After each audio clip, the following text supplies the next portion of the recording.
10वीं कक्षा के पाठ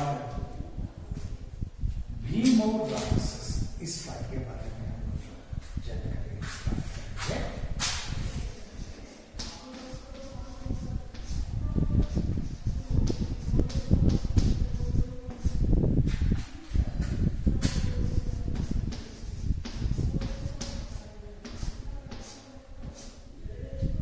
इस पाठ का लेखक है विष्णु प्रभाकर।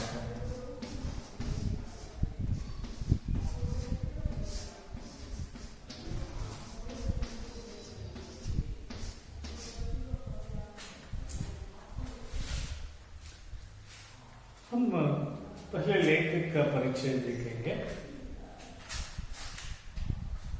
प्रसिद्ध रेडियो नाटककार श्री विष्णु प्रभाकर 1915-2009 का जन्म मीरापुर जिले के मुजफ्फरनगर उत्तर प्रदेश में हुआ था।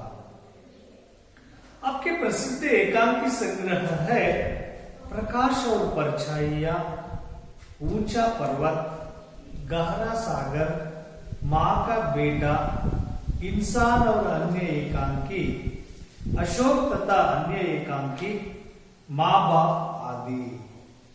सोवियत लैंड पुरस्कार से सम्मानित आपने 60 से अधिक पुस्तकें एवं अनेक पत्र पत्रिकाओं में के संपादन में भी योगदान दिया है। आवारा मसीहा आपकी प्रसिद्ध जीवनी है।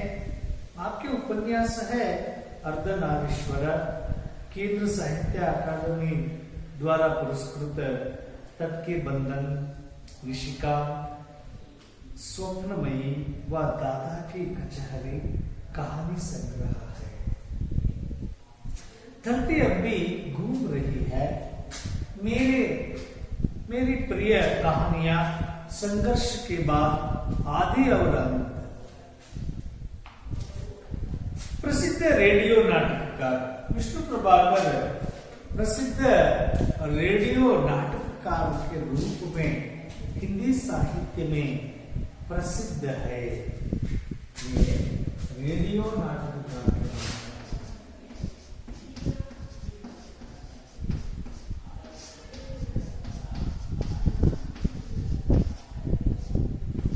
रेडियो नाटककार के रूप में विष्णु प्रभाकर जी प्रसिद्ध है। उनका जन्म उत्तर प्रदेश राज्य के मीरापुर जिले के मुजफ्फरनगर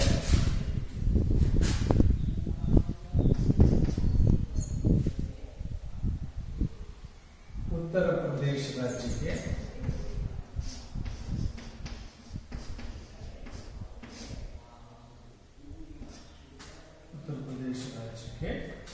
मीरापुर जिले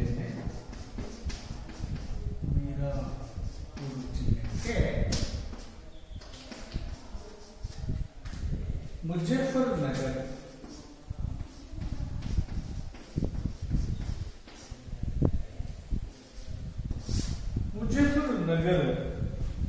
में 1912 में विष्णु प्रभाकर का जन्म हुआ है। आपके प्रसिद्ध एकांकी संग्रह है। विष्णु प्रभाकर लेखक के द्वारा रचित एकांकी संग्रह है प्रकाश और परछाइयां, ऊंचा पर्वत,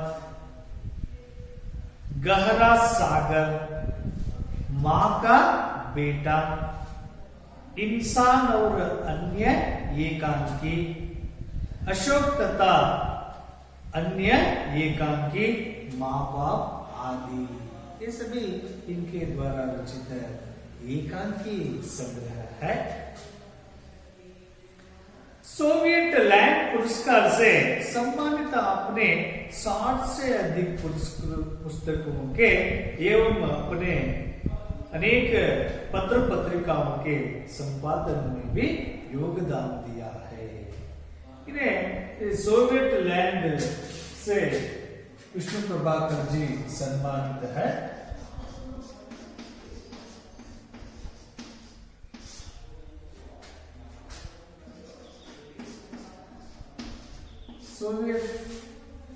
सोवियत लैंड पुरस्कार से भी ये सम्मानित है। साथ में ये अनेक पत्र पत्रिकाओं का भी संपादन भी किए हैं। उनमें भी विष्णु प्रभाकर जी का योगदान कम नहीं है और अनेक पुस्तकें भी ये लिखे हैं। आवारा मसीहा, आवारा मसीहा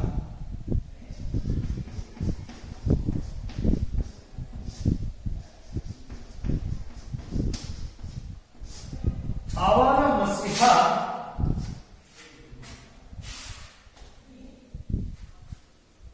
आपकी प्रसिद्ध जीवनी है। विष्णु प्रभाकर के द्वारा प्रसिद्ध जीवनी है इस रचना। आपके उपन्यास है। इतना ही नहीं, विष्णु प्रभाकर के द्वारा रचित प्रसिद्ध उपन्यास है अर्धनारीश्वर। यह उपन्यास पर विष्णु प्रभाकर जी को केंद्र साहित्य अकादमी द्वारा पुरस्कृत है। इस रचना तट के बंधन, निशिकांत, स्वप्नमयी व दादा की कचहरी कहानी संग्रह है। धरती अब भी घूम रही है। मेरे प्रिय कहानियां संघर्ष के बाद आदि और अंत इनके द्वारा रचित रचनाएं है।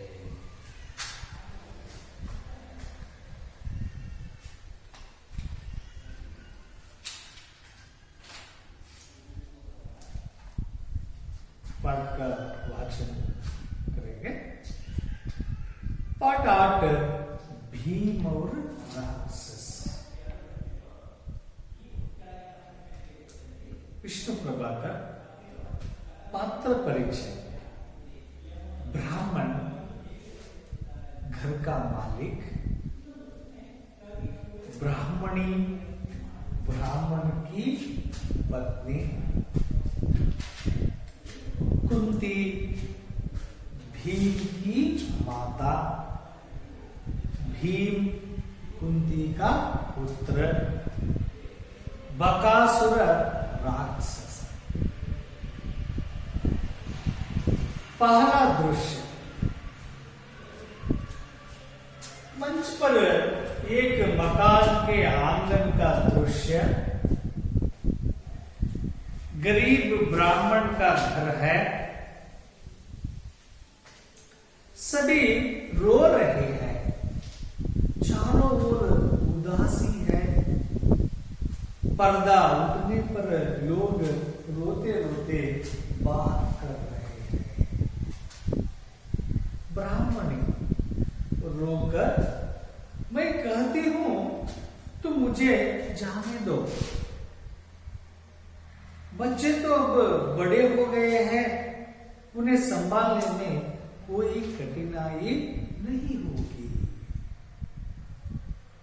ब्राह्मण, नहीं नहीं, तू कैसे जा सकती है? तू चली जाएगी तो घर में क्या रहेगा? बच्चे अभी इतने बड़े कहाँ है? फिर बेटी का विवाह भी करना है। नहीं, मैं ही जाऊंगा। ब्राह्मणी, जी तुम कैसे जाओगे? तुम चले गए तो घर का सहारा ही चला जाएगा। नहीं, मैं ही जाऊंगी। लड़की, माँ न तुम जाओगी और न पिताजी को जाने देगी, मैं जाऊंगी।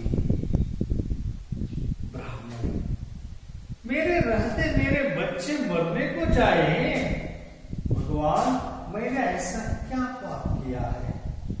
जोर से रोती है।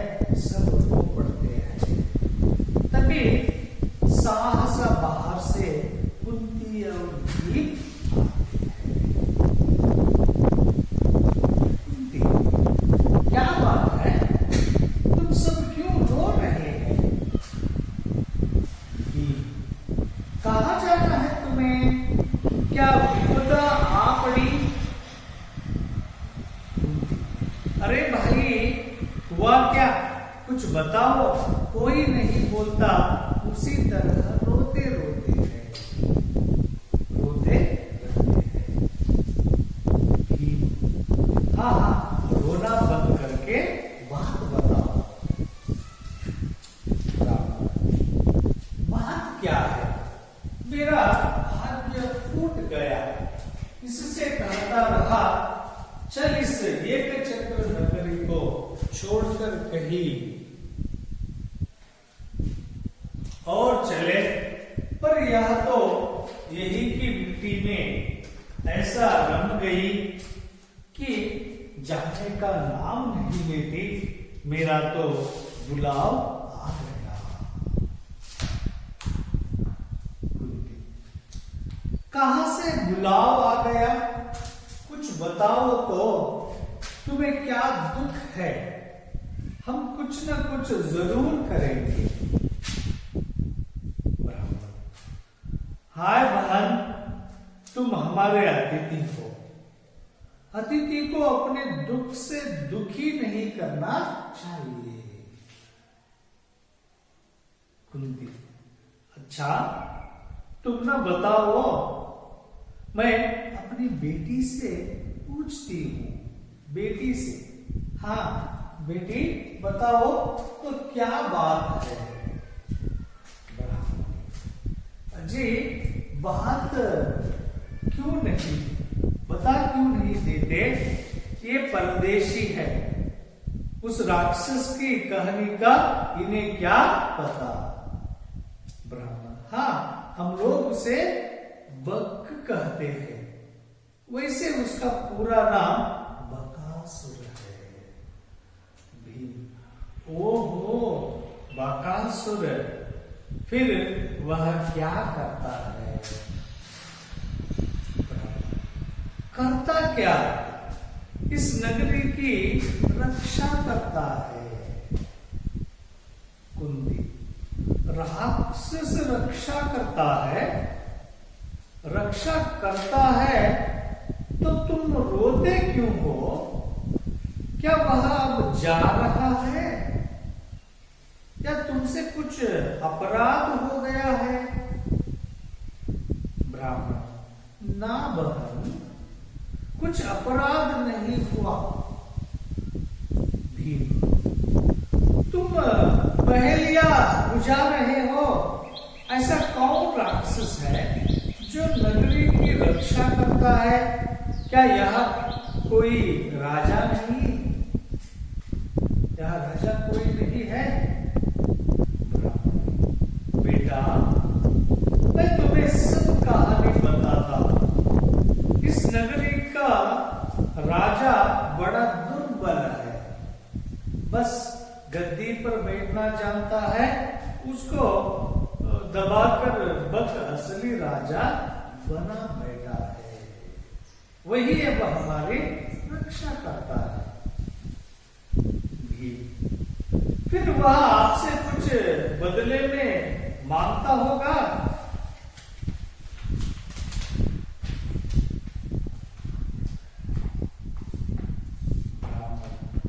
हाँ बेटा, बकासुर हम सब लोगों की रखवाली करता है और उसके बदले में हमसे एक गाड़ी अन्न, 2 भैंसे और एक मनुष्य देता है। रोज? ब्राह्मण, हाँ बेटा, रोज लेता है। नगर के सब लोगों ने मिलकर बारी बांध ली है। जब जिसकी बारी आती है तब वही यह सब सामान भेजना है। भीम, तो अब समझ में आया, आज तुम्हारी बारी है।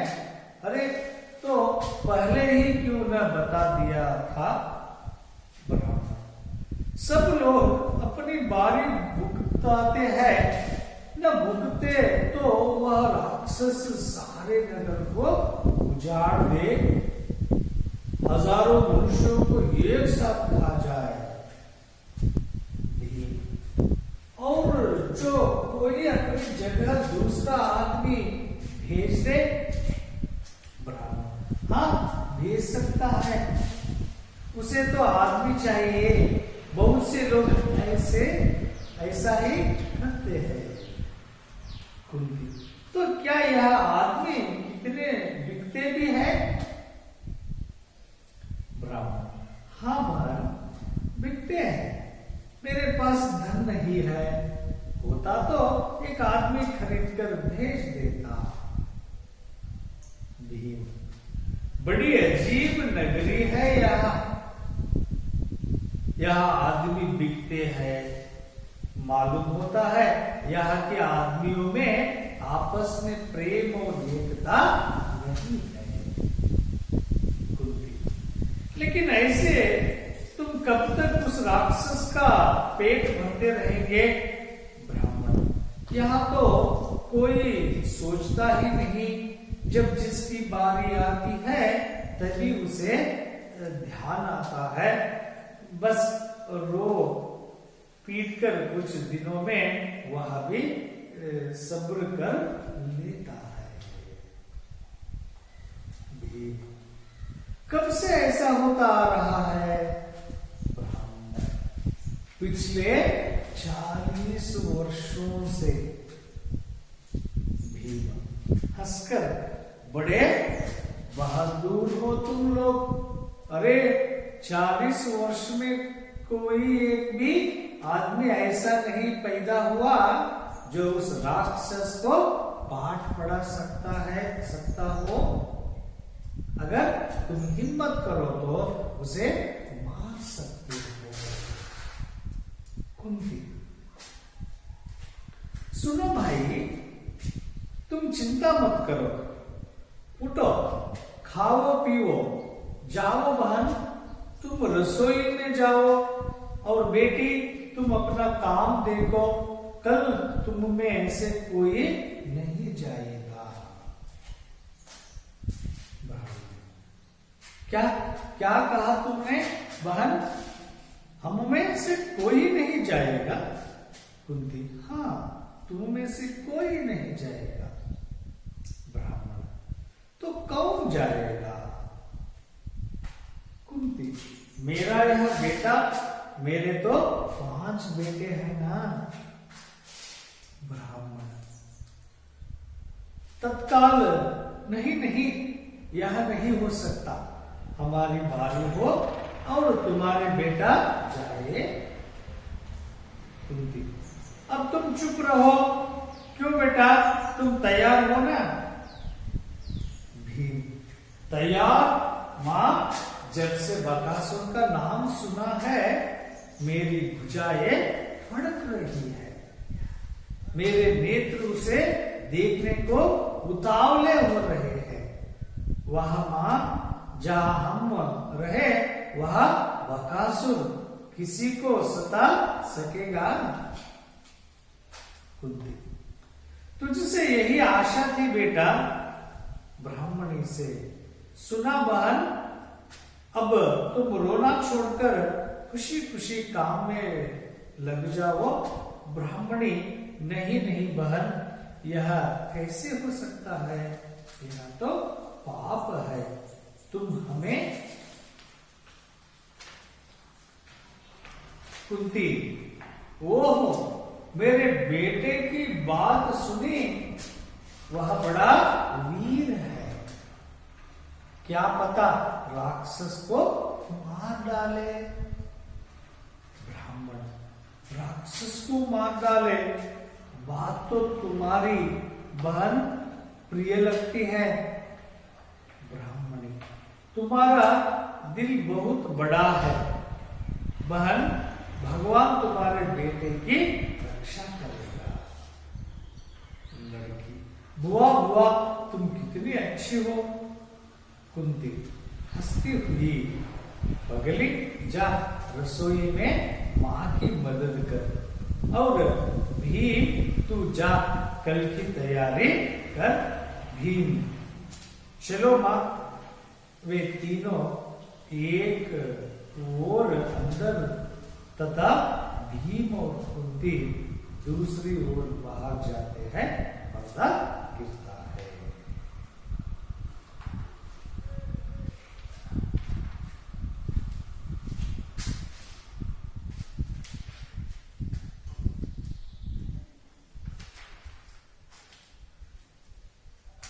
दूसरा दृश्य, मंच पर जंगल का दृश्य।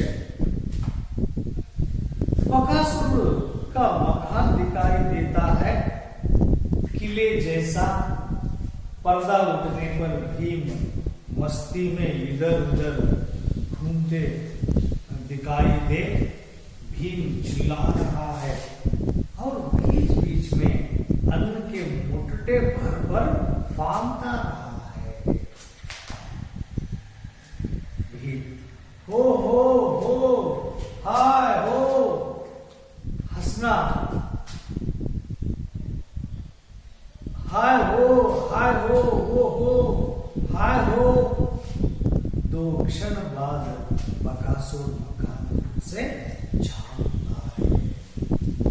बकासुर, इस आदमी ने शोर मचाया, बड़ा अजीब आदमी है। डरने के बजाय हंसता है। देखता हूं कौन है वह। भीम अन्न खाकर ए हा ला खाना खा गाना गा। बकासुर ए तू कौन है? कोई जवाब नहीं देता। तो वह सामने आता है। ए गधे, मैं तुझसे पूछता हूं तू कौन है? कोई उत्तर नहीं। अरे दुष्ट, सुनता नहीं? भीम उसी तरह चिल्लाता हुआ घूमता रहता है। अरे बदमाश, क्या तूने बकासुर का नाम नहीं सुना? भीम एकदम, बकासुर कहाँ है? बकासुर, बकासुर मैं हूं बकासुर।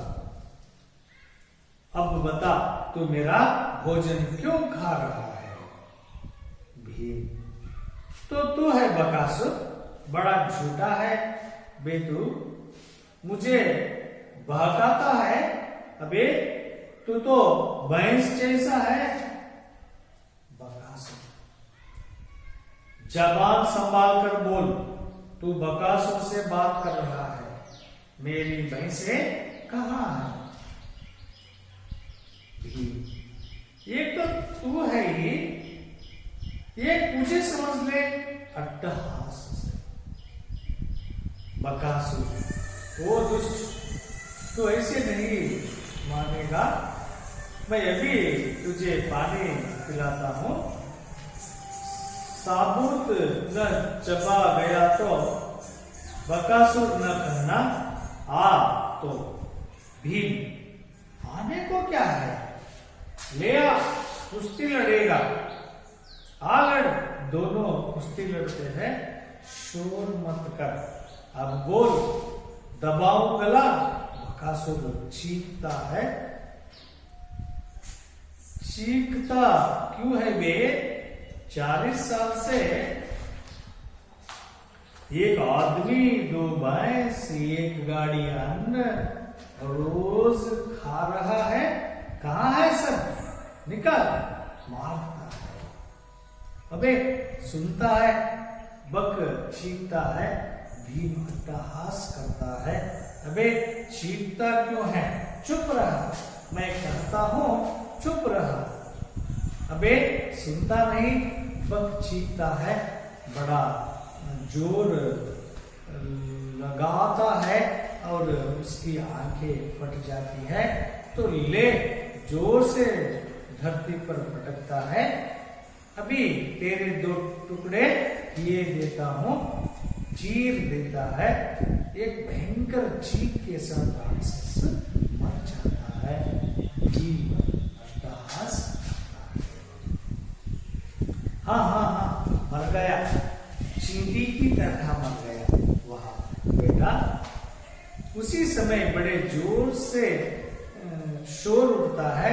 राक्षस लोग दौड़ कर आते हैं, कांपते कांपते भीम को देखते हैं।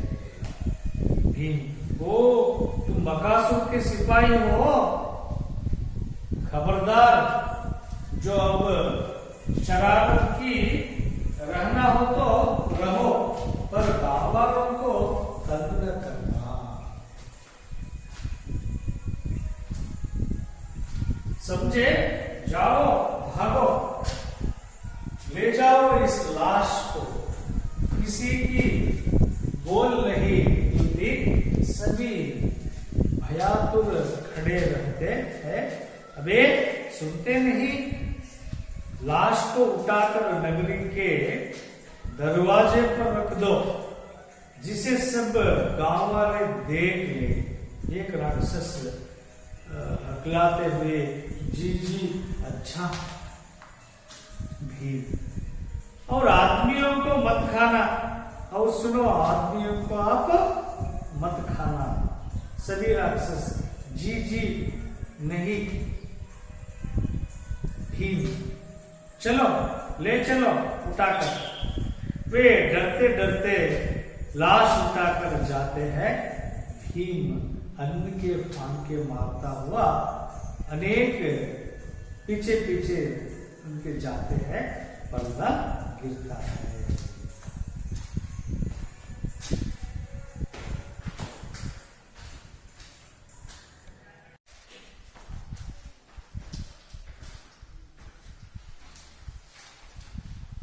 भीम और राक्षस इस एकांकी के आशय को देखेंगे।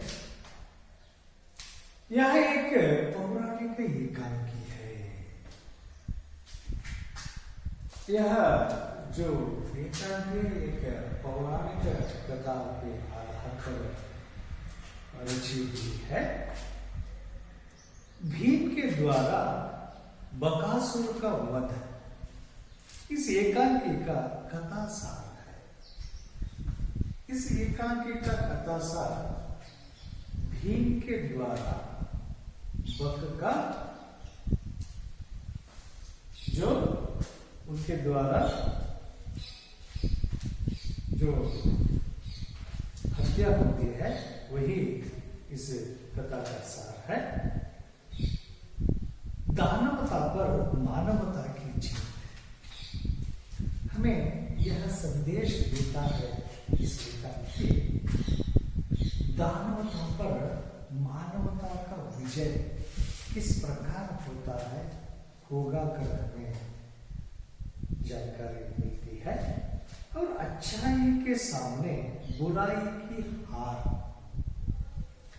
उसके साथ साथ अच्छाई के सामने बुराई का हार किस प्रकार होता है,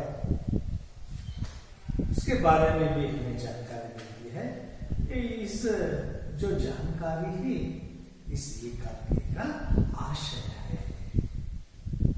हम इस एकांकी में इस आशय को हम लिख सकते हैं। इस एकांकी में आइए पात्र परिचय देखेंगे। ब्राह्मण नाम का एक पात्र आता है। वह घर का मालिक है और ब्राह्मणी पात्र आती है। ब्राह्मण की पत्नी है ये। कुंती पात्र आता है। भीम की माता है कुंती। भीम कुंती का पुत्र है। बकासुर पात्र आता है। वह एक राक्षस है। पहला दृश्य, मंच पर एक मकान के आंगन का दृश्य। मंच पर एक मकान है और मकान के सामने आंगन दिखाई देने वाला एक दृश्य दिखाई दे रहा है। गरीब ब्राह्मण का घर है। वह घर गरीब ब्राह्मण का घर है, सभी रो रहे हैं। घर में वे घर के सभी लोग रो रहे हैं। चारों ओर उदासी ही है। पर्दा उठने पर लोग रोते रोते बात कर रहे हैं। पर्दा उठते ही रोते रोते उस घर वाले लोग बात करते हैं। ब्राह्मणी रोती हुई, मैं कहती हूँ तुम मुझे जाने दो, मैं कहती हूँ मुझे जाने दो, बच्चे तो बड़े हो गए हैं, उन्हें संभालने में कोई कठिनाई नहीं होती। ब्राह्मण कहते हैं मुझे जाने दो, बच्चे अभी बड़े हो गए हैं, उन बच्चों को संभालने में आपको कोई मुश्किल नहीं होगा, मैं चाहती हूँ कर कहने लगी है। तब ब्राह्मण नहीं, तू कैसे जा सकती है, तू चली जाएगी तो घर में क्या रहेगा, बच्चे अभी इतने बड़े कहाँ हैं, फिर बेटी का विवाह भी करना है, नहीं मैं ही जाऊंगा।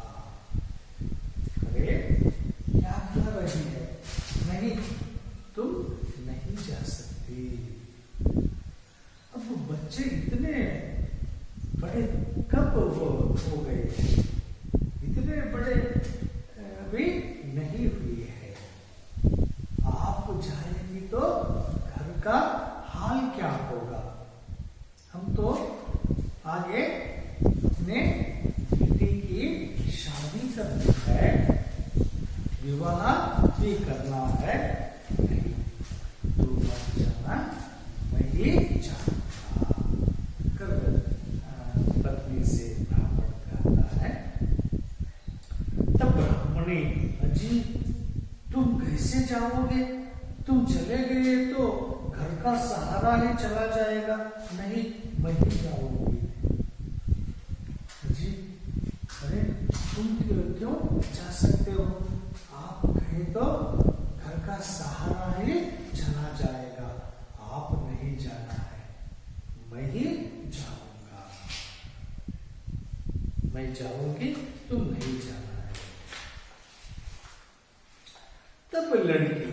तब उस घर में एक लड़की रहती है, वह लड़की कहती है माँ न तुम जाओगी और न पिताजी को जाने देगी, मैं जाऊंगी। देखो माँ, खुद तुम ही नहीं जाओगी और पिताजी को भी जाने नहीं देगी, इसलिए मैं ही जाऊंगी।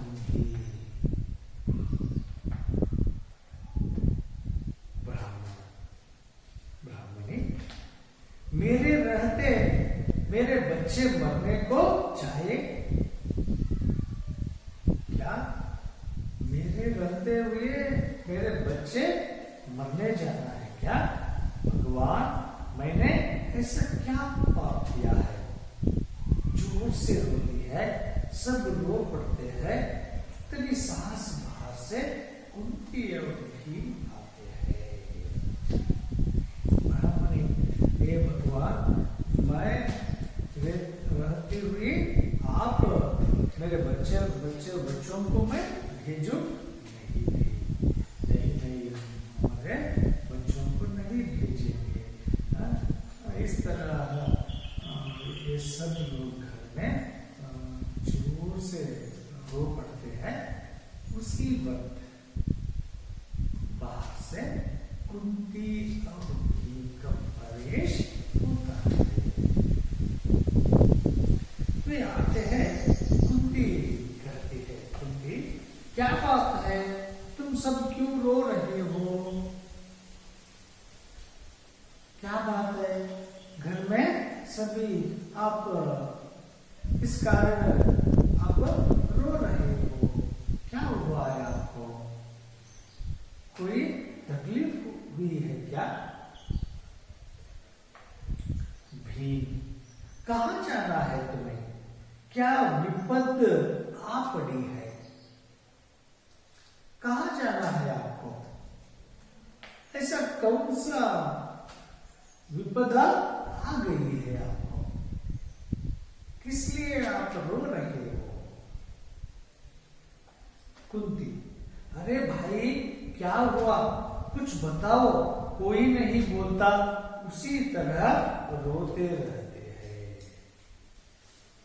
कुंती, और अरे भाई क्या हुआ है? आपको कुछ बताओ, क्या हुआ है? आप किसके लिए, किस कारण रो रहे हो? रोने का, दुखी होने का कारण क्या है? बताइए। पूछती है वे और जोर से रो पड़ते हैं। हाँ हाँ, रोना बंद करके बात बताओ। छोड़िए रोना, छोड़िए। आप पहले बात बताइए, क्या बात है? आप रोने का कारण बताइए। ब्राह्मण, बात क्या है? बात क्या है? मेरा भाग्य टूट गया है। मेरा भाग्य टूट गया है। मैं इससे कहता रहा, चल इस एक चक्री नगरी को छोड़कर कहीं और चले। मैं अपने पत्नी से कहता रहा, हम इस एक चक्र नगरी में नहीं रहना है, यहाँ बसना में आगे कोई समस्या ना कर देता है। आगे कोई हम समस्या में हम फंस जाते हैं, इसलिए हम यह नहीं रहना है।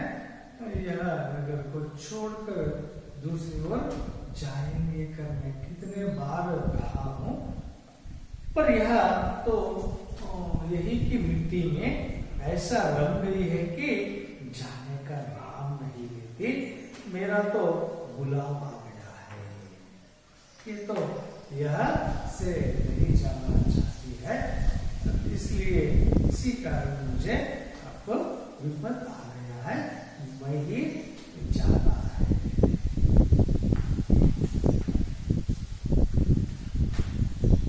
कुंती, कहां से बुलाव आ गया?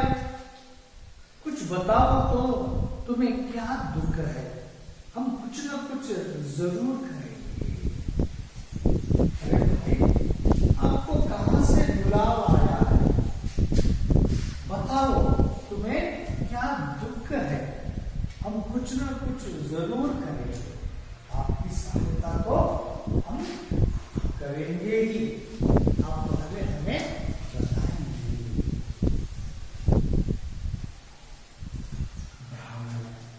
हाय बहन, तुम हमारे अतिथि हो। अतिथि को अपने दुख से दुखी नहीं करना चाहिए।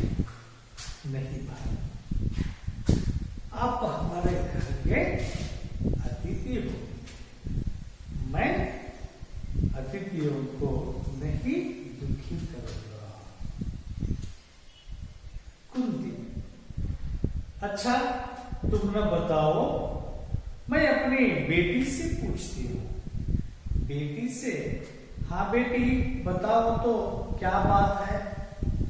अच्छा, आप कोई नहीं बताओगे, मैं अपने बेटी से पूछ लेती हूँ।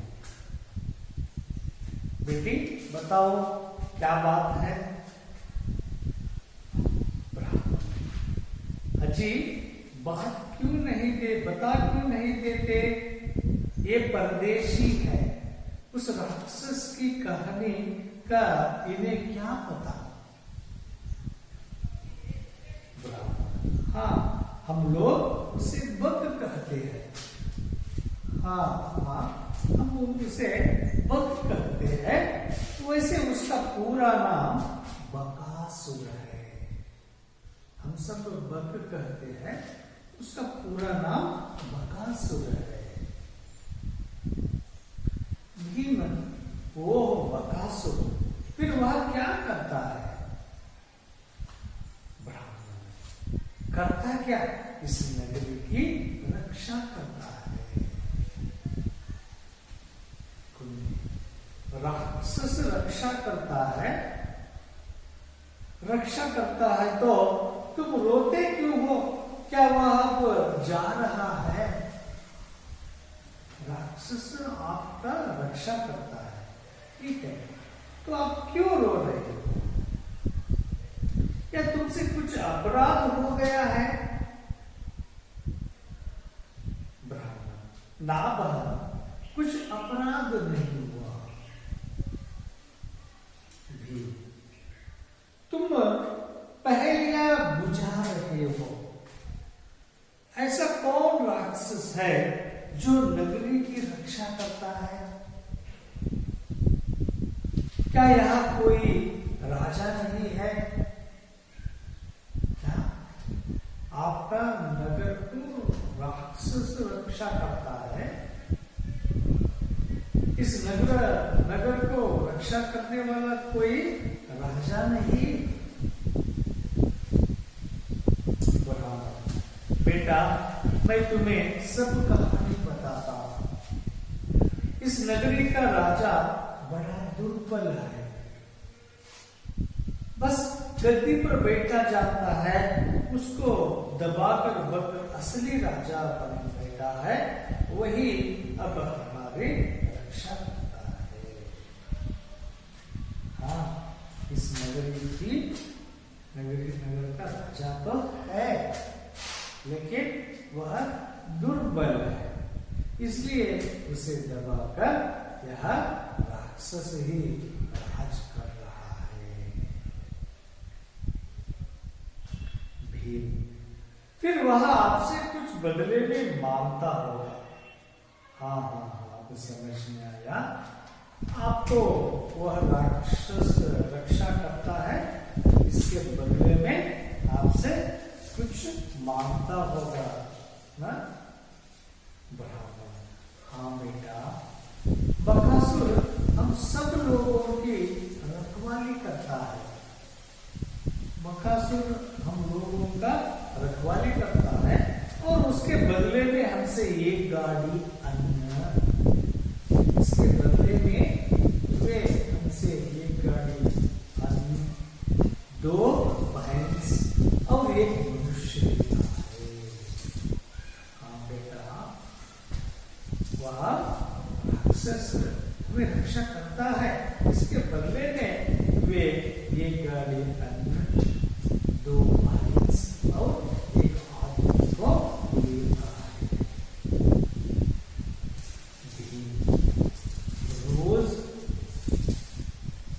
रोज लेता है। हाँ बेटा, रोज लेता है। नगर के सब लोगों ने मिलकर बारी भाग ली है। जब जिसकी बारी आती है तब वही यह सब सामान भेजना है। तो अब समझ में आया, आज तुम्हारी बारी है। अरे तो पहले क्यों न बता दिया था? सब लोग अपनी बारी भुगताते हैं, न भुगते तो वह राक्षस सारे नगर को उजाड़ दे, हजारों मनुष्यों को एक साथ खा जाए।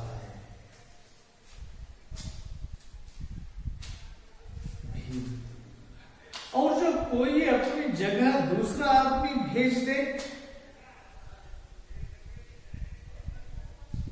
ब्राह्मण हाँ भेज सकता है, उसे तो आदमी चाहिए। बहुत से लोग ऐसा ही करते हैं।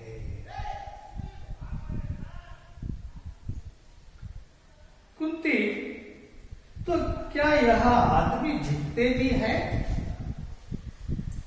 ब्राह्मण, हाँ बाबू, दिखते हैं। मेरे पास धन नहीं है, होता तो एक आदमी खरीद कर बेच देता। बड़ी अजीब नगरी है। यह आदमी दिखते हैं, मालूम होता है यहाँ के आदमियों में आपस में प्रेम और एकता नहीं है। लेकिन ऐसे तुम कब तक उस राक्षस का पेट भरते रहेंगे? ब्राह्मण, यह तो कोई सोचता ही नहीं। जब जिसकी बारी आती है तभी उसे ध्यान आता है। बस रो पीट कर कुछ दिनों में वह भी सब्र कर लेते हैं।